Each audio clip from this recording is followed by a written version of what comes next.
And we're back to learning CapCut in year day 49. Let me show you how you can blend two videos into another. So it's another fade, but it's a different one than the fade to black that I've shown you in the last video. By default, we have this jump cut between the two clips. And I've shown you can use transition, type in fade, and then, for example, use the first option, the black fade.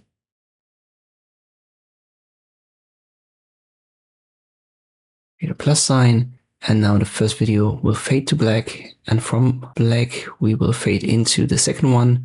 Let me use the arrow keys to the left, and you can see that gradually frame by frame. But what if you don't want to have this black fade, but instead you want the second video to blend over the first one? Well, you simply stack it like this. You have to have a little bit of an overlap, and you go to the start and make sure that you're on the top clip. So select the one on top, go to video basic, use the blend option, open the drop down, and here at the start we want to create a keyframe. So click on the diamond icon, make it 0%.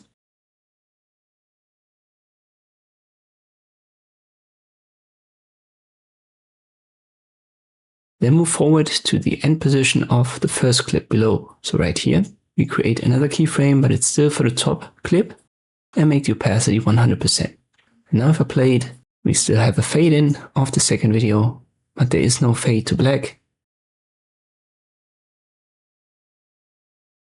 I use the arrow keys and you can see that gradually the second video simply fades over the first one, and we don't have any black colors involved. And this is how you can make one video fade into another in CapCut. I hope this video was helpful, thank you for watching, and I'll see you next time.